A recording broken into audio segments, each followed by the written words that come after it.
nosotros tenemos un plan de elección desarrollado, digamos, por Dios antes de la fundación del mundo. Es un plan de elección de seres humanos. Son las reglas del trato. Son las condiciones del trato. Si no, no hay trato. Hay que respetar las condiciones del trato. El hombre tiene que arrepentirse y tiene que creer con fe en el Evangelio. Si no, no hay trato. Si no os arrepentís, todos pereceréis igualmente. Lucas 13, del 1 al 5. El que no creyere en el Evangelio será condenado. Marcos capítulo 16, versículo 16. Hay que arrepentirse y hay que creer con fe en el Evangelio. Ahí hay trato. Se sella el trato con Dios. Y la persona va al cielo. Es rescatada por Dios. Entra por la puerta estrecha. Se salva de ir al infierno. De ir al infierno, que es una antesala en tormento en espera del juicio. Entonces, si el hombre no entiende estos conceptos básicos, no reconoce, o sea, no se arrepiente, arrepentimiento es un cambio de parecer. Dios se arrepintió de destruir a Nínive, Dios se arrepintió de destruir al pueblo de Israel cuando Moisés estaba recibiendo la ley, mientras que los israelitas estaban adorando un becerro de oro, pero Moisés intervino para que Dios no lo destruyese y Dios se arrepintió de destruirlos. Éxodo capítulo 32. Dios no se arrepiente de pecados porque Dios no peca. Es que el arrepentimiento es de los pecados. No, no. Hay un arrepentimiento de los pecados, pero para la salvación del alma, en lo que tiene que ver con el alma, en lo que tiene que ver con lo que Dios demanda al hombre, arrepentíos y creed en el Evangelio. Aquí el arrepentimiento de los pecados no tiene nada que ver en lo absoluto. Eso lo inventaron los hombres, los de la religión. ¿Me entienden? No, aquí el arrepentimiento es un cambio de parecer, un cambio en su parecer, en el parecer del ser humano, su parecer, ¿me entienden? Porque cuando un ser humano entiende que comete pecados, que le es imposible evitar caer en pecados, se enoja, tiene fantasías sexuales, siente envidia, peca, codiciando, mintiendo, porque ciertamente no hay hombre justo en la tierra que haga el bien y nunca peque. Hablando de los justificados, como lo era Abraham, Isaac y Jacob, que por la fe fueron justificados. Tenían que ser justificados, porque todo ser humano es injusto, como está escrito. No hay justo ni aun uno, Romanos 3:10.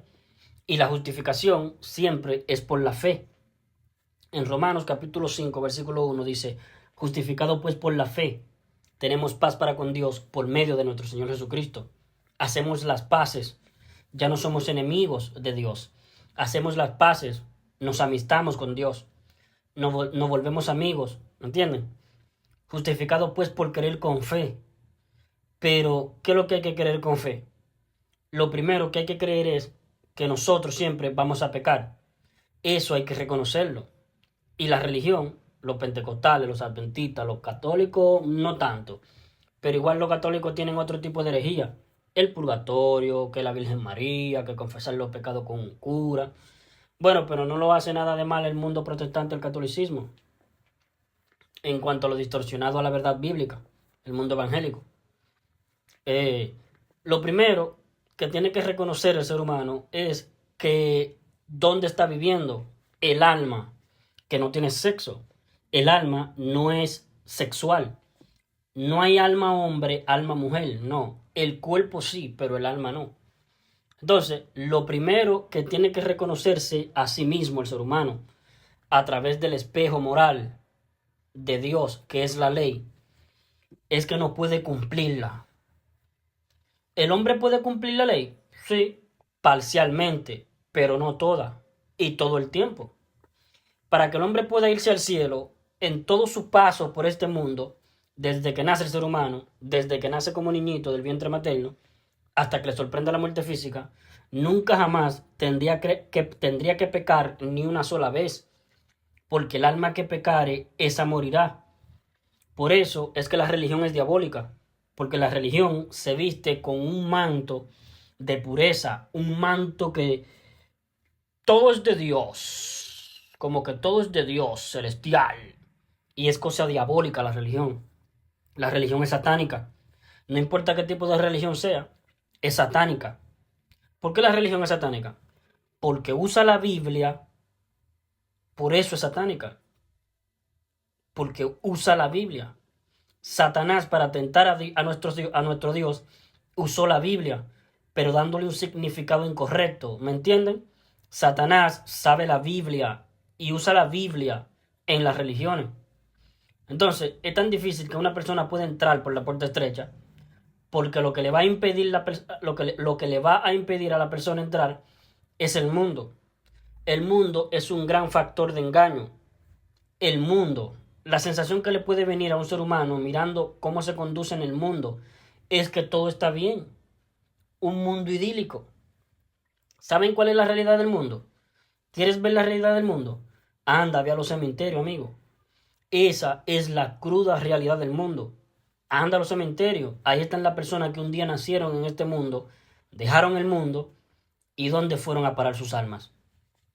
El mismo Señor Jesús dice en Mateo capítulo 16, versículo 26, porque ¿qué aprovechará el hombre si ganare todo el mundo, lo ganare todo y perdiere su alma? Y por haber pecado, el alma queda sentenciada a la muerte. Y ahora cuando tenga que rendir cuenta a Dios por los pecados cometidos en vida, ¿qué recompensa dará el hombre por su alma? ¿Qué le puede dar el hombre a Dios a cambio de que el alma que ya está sentenciada a la muerte por ya haber pecado deje de estar sentenciada a la muerte? No le puede dar absolutamente nada, porque penalmente hablando, mi querido amigo, no hay ninguna otra manera en que un solo pecado por sí solo, penalmente hablando, en lo que tiene que ver con el alma, sea sentenciado y debidamente condenado, sino con la muerte del alma.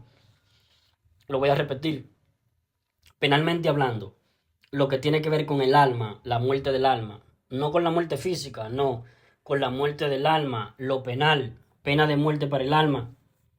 Penalmente hablando, no hay otra manera en que un solo pecado, por sí solo, uno solo, no importa de qué característica sea el pecado, si fue una mentira, un mal deseo, un mal pensamiento, una codicia, no importa el tipo de pecado cometido, basta que sea uno el pecado cometido, no importa el tipo, un solo pecado por sí solo, independientemente de los demás pecados que pudiera o no cometer la persona, ese pecado dejó el alma sentenciada a la muerte.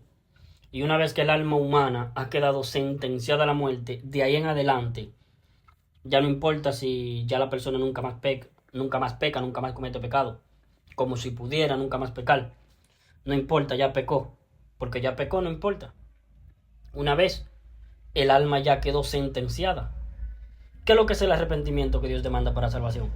Cambiar de parecer, cambiar su parecer, enfrentado el ser humano a este dictamen del Señor que dice: el alma que pecare, esa morirá, Ezequiel 18:4, y entendiendo con una mínima lógica, un mínimo reconocimiento que la tal persona ya pecó, un día pintió, un día codició algo, le contestó a la mamá, fue atrevido con el papá, cualquiera sea el pecado cometido, incluso de pensamiento, debiera bastarle a esa persona, debiera serle suficiente en base a lo que dijo Dios: el alma que pecare esa morirá, para cambiar radicalmente su parecer de cómo él se encuentra ahora ante Dios.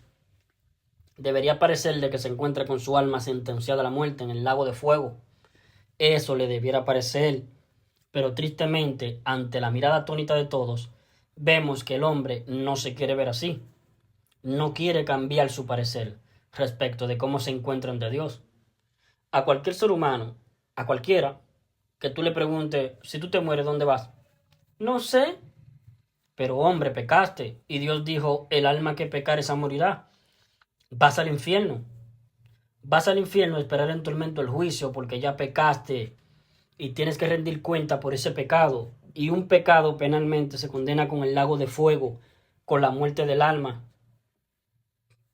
El alma que pecare aquí adquiere una sentencia a la muerte, la cual va a tener que ser ejecutoriada en el juicio. Y la ejecución de la condena va a ser el lago de fuego, la muerte del alma. En el libro del profeta Ezequiel, capítulo 18, versículo 4, Dios ha dicho: el alma que pecare, esa morirá. Pero en vez de nuestras almas, en la primera carta del apóstol Pedro, capítulo 2, versículo 24, dice: quien llevó él mismo nuestros pecados en su cuerpo sobre el madero.